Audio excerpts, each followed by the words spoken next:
Hi, welcome to the Get Ready with God podcast. My name is Julie Taylor and I am your host, and I am not God. Obviously, I'm not an expert. I'm not even a scriptorian. I'm literally just a girl sitting in front of a microphone, hoping God is real. The Get Ready with God podcast is the daily devotional podcast to help you see divinity in every day. Change up that intonation a little. Did you keep up? Okay, so I had lunch with a friend last week, which I've mentioned, and she told me that at her Bible study, she learned the real meaning of the word apocalypse. And I have not been able to stop thinking about this because apocalypse is used in the book of Revelations, I believe. Book of Revelation. I don't know. It's the Bible.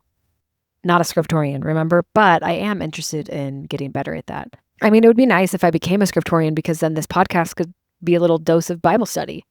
So maybe I'll start studying. That would be great. That would be great. Anyway, so the real definition of apocalypse, like if you look up apocalypse, by the way, do you know vocabulary is like one of my hobbies? So I love learning new words. It's like my favorite. Apocalypse, like the actual Oxford definition is the complete final destruction of the world as described in the biblical book of Revelation. I got that right. Or an event involving destruction or damage on an awesome or catastrophic scale. So it has both divine origins, but now has been turned into common vernacular. But the literal meaning, if we go back to Greek, the Greek roots, apocalypse means unveiling or revelation. And there's a lot of reasons at school because we think about, I don't know, do you think about the end of the world? I don't think a lot about the end of the world. I think I used to think a lot about the end of the world. It's not really something that keeps me up at night now because like YOLO, I have no expectations. But apocalypse is always used as like this big, terrible, scary thing, right? And the ending, the end of the world. What if the end of the world is just the beginning? First of all, let's go full existential. That's cool to think about. But the reason that I resonated with learning this definition so much is that unveilings often feel apocalyptic. Like when you learn something new, when you increase your understanding, specifically in the faith world, or increase your connection to the divine, it can feel like an apocalypse. Like it can feel like the end of something. It can feel like the whole world is crashing down on you. That's like really what a faith crisis or a faith expansion. Can we come up with a new word? I don't like either of those. I just feel like pop culture's taken them both and I'm sick of them.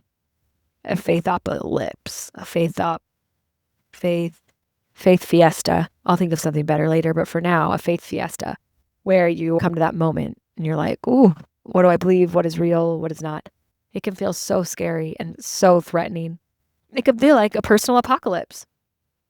But what if we instead lean into this understanding that instead of the end of something, instead of the crumbling of our faith, instead of the moment of defeat and death, it is an unveiling.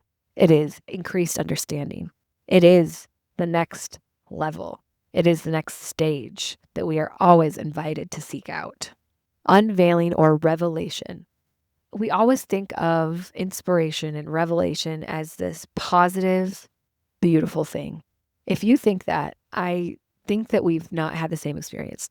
It can be that, but sometimes it's really scary. And often it asks you to do things that you don't want to do or that feel really uncomfortable or feel even impossible. And I've had that experience where some things that I'm inspired to do, I genuinely do not want to do. And I'm afraid. And I don't know how it's going to go. Not to be so dramatic, but publishing my book is one of those things. I know it's just a book in the world. And I promise you there is nothing in this book that is like going to change the world, okay? But it is the most vulnerable thing I have done, mostly just because to write a book is vulnerable because people consume your work and criticize it. But I feel like I needed to do that on like a God level. And so I did it, and I'm detaching myself from the results because really just did what God asked me to do, did the best I could at it, and we're moving on to the next thing.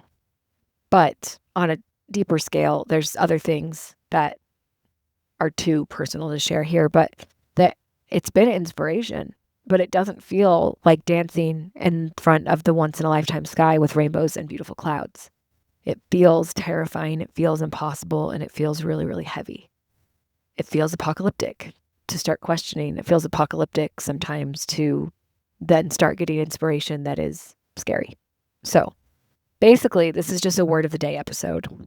And I would just invite you the next time you feel apocalyptic about anything, what if you thought of it as a new beginning, an unveiling, a revelation, an usher into the next era, increased understanding?